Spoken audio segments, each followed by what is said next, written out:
Bem-vindos a esta nossa análise.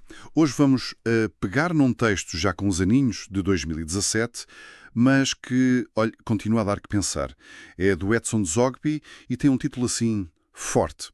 Associações e entidades de classe em processo de extinção. Temos um excerto que, pronto, analisa a transformação destas organizações mais tradicionais, não é? Aquelas que representam setores, profissões e que tiveram um peso, bem, um peso histórico enorme. O nosso objetivo aqui é tentar perceber a visão do autor. Porque é que ele achava já em 2017 que estas estruturas, que foram tão importantes, estavam a perder relevância. E o curioso é que ele começa por reconhecer o valor delas, não é? Ele não entra logo a matar, admite que o papel histórico foi fundamental, desde a Revolução Industrial foram mesmo cruciais. Sem dúvida. O autor faz questão de sublinhar isso. Ele chama-lhes aglutinadoras de vozes e intenções. E acho que isso capta bem a ideia, não é? Unir pessoas, unir empresas à volta de interesses comuns foram essenciais para defender direitos, lutar por melhores condições de trabalho. Os sindicatos são um exemplo disso, claro, como entidades de classe, e também, muito importante, para promover e partilhar conhecimento técnico de gestão. Isto ajudava as empresas, claro, mas também os profissionais. O autor diz mesmo que este legado é incontornável, faz parte da nossa história económica, social. Uhum. Eram, na verdade, a forma como muitos mercados se organizavam e até se protegiam. Protegiam de abusos, fosse do poder político ou de outros agentes económicos mais fortes. E isto num mundo que era muito mais fragmentado, com moedas diferentes, regras diferentes, métodos de produção muito locais. Estas associações eram quase como muralhas a defender os interesses de um setor, de uma região, contra a concorrência de fora ou práticas vistas como desleais. Era uma lógica de organização muito ligada a fronteiras, a identidades setoriais bem vincadas. Ok, esse reconhecimento histórico é importante, dá o contexto. Mas depois ele muda o disco rapidamente, certo? Argumenta que o cenário mudou, radicalmente. Ele usa aquela palavra que na altura estava muito na moda, exponencial, a sociedade global em rede, acelerada pela tecnologia. Isso veio virar tudo do avesso. E é aqui que a crítica começa a ser mais direta. Exatamente. O ponto central do argumento é essa transformação, essa ruptura trazida pelo digital, pela globalização.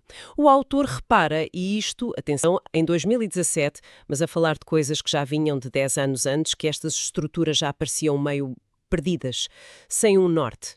A imagem que ele usa é bastante gráfica. Andavam a dar tiros para todos os lados. Quase numa luta pela sobrevivência, mas que parecia mais reativa do que pensada, estratégica. Uma tentativa, se calhar, desesperada de se manterem relevantes. E ele aponta mesmo o dedo a um estratégico muito astrão seguido. Focar-se quase só em arranjar dinheiro. Cotas, patrocínios. O autor é duro. Chama isso um erro estratégico crasso. Miopia pura. A ideia dele é que a sobrevivência não podia ser só garantir o dinheiro para continuar a fazer o mesmo. Era preciso outra coisa. Era preciso reinventarem-se, fundamentalmente. E é aqui que o diagnóstico dele fica mesmo pessimista já em 2017.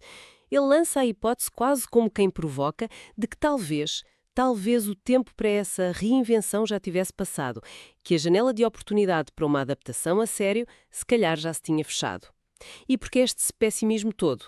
Porque, entretanto, segundo ele, surgiram alternativas, novas formas de organizar coisas, que ele diz serem mais complexas e eficientes. Mais complexas e eficientes, e com uma característica que as torna muito diferentes e provavelmente mais apelativas para muita gente. O texto diz que estas novas estruturas não exigem compromissos sociais, muito menos mensalidades. Isto parece ser o golpe final no modelo antigo, não acha? A tecnologia aqui não é só uma ferramenta.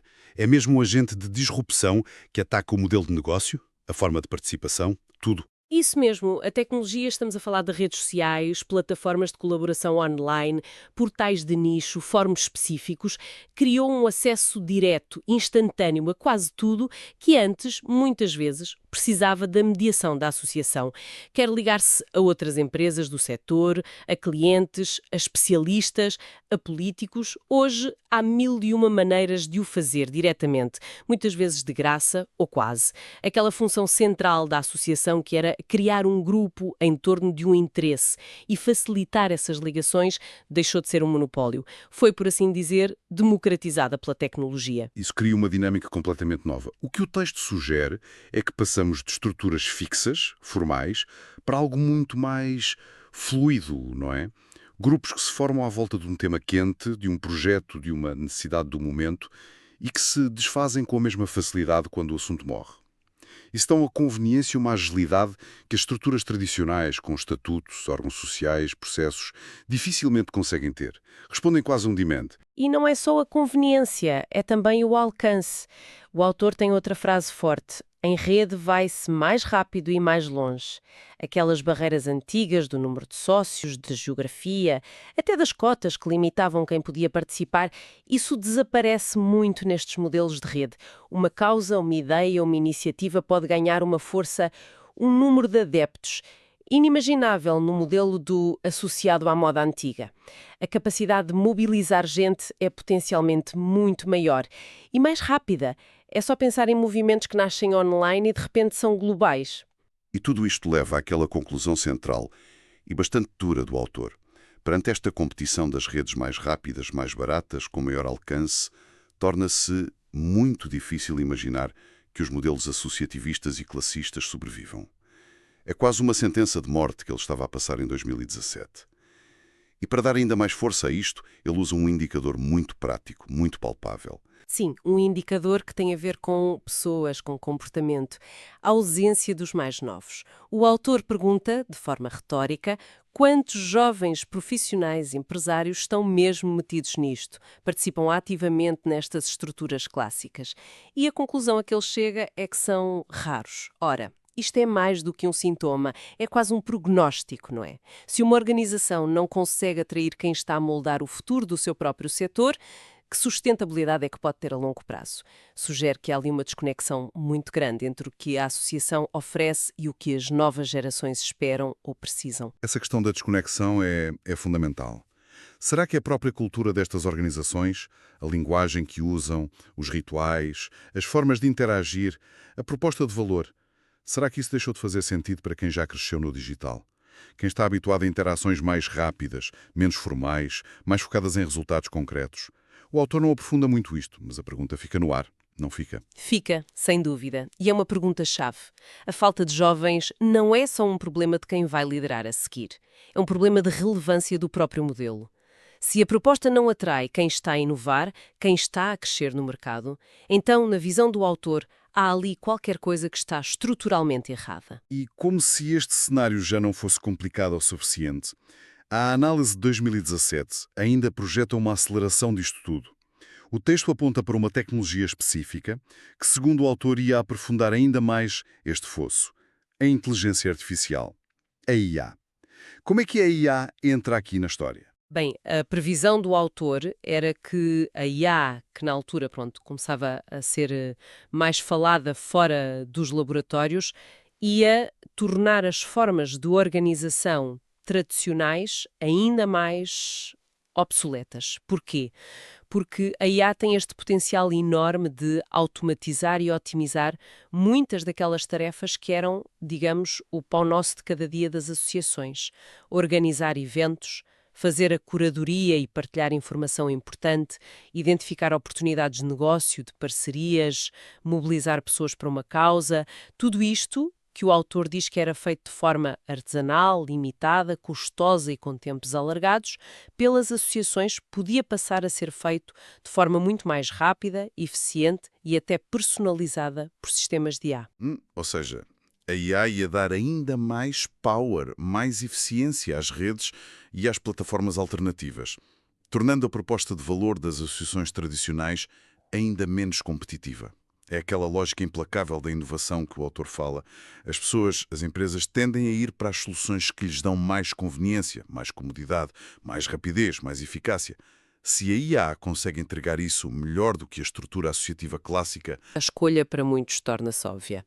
A IA podia, sei lá, criar grupos de interesse super personalizados e dinâmicos, alisar profissionais com base em necessidades muito específicas e em tempo real, ou até organizar campanhas de influência, de lobbying, de forma muito mais certeira e eficaz do que uma associação conseguiria com os métodos antigos.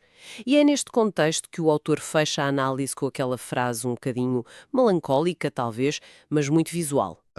sim, a das atas. É excelente para resumir a ideia. Quem em outras épocas fazia atas, agora nem ata nem desata. É uma imagem poderosa da paralisia, da irrelevância.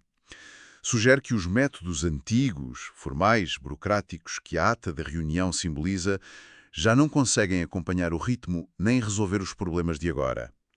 Perderam a capacidade de atar, de unir, de concretizar e também de desatar, de resolver, de desembaraçar. Ficaram presos num formalismo que já não funciona no novo ambiente. Exatamente. É a imagem da obsolescência pura.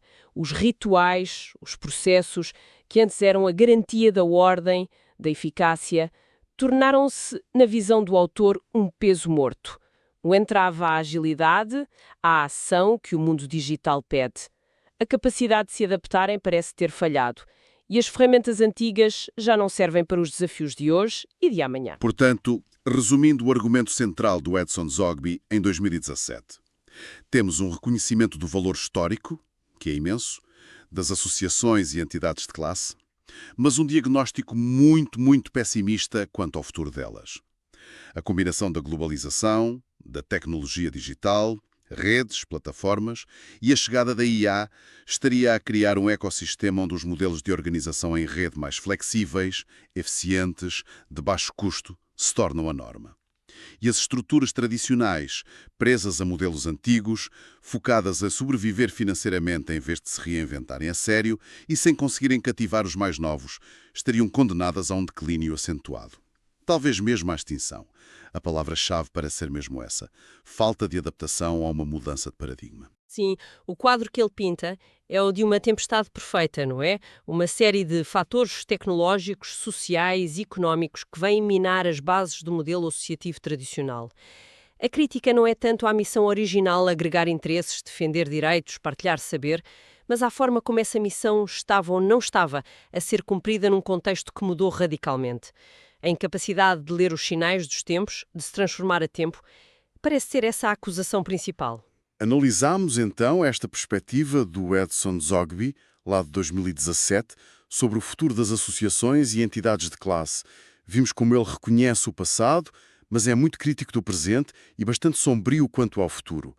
Tudo isto por causa da disrupção tecnológica e da ascensão das alternativas em rede. Falámos dos argumentos dele sobre a estratégia de sobrevivência financeira ser miopia, da falta de jovens ser um sintoma grave e do potencial da IA para acelerar ainda mais isto tudo. Exato. A análise foca-se muito nesta ideia de substituição.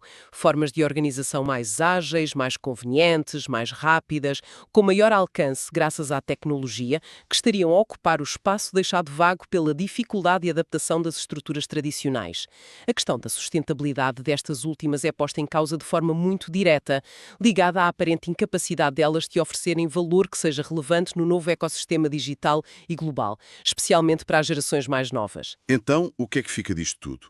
Para além do caso específico das associações, esta análise de 2017 levanta questões maiores, não é? Sobre como é que a representação coletiva ou organização de interesses funciona ou deixa de funcionar na era digital.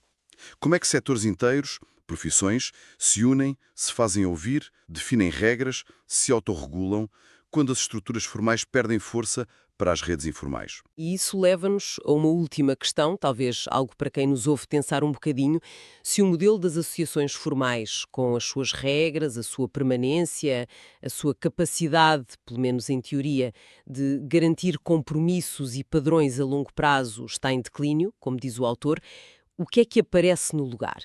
As redes são ágeis, são poderosas a mobilizar, sim, mas também são, por natureza, mais fluídas, talvez mais efêmeras, potencialmente menos estruturadas para garantir coesão, para defender uma ética profissional ou para assegurar uma representatividade estável ao longo do tempo.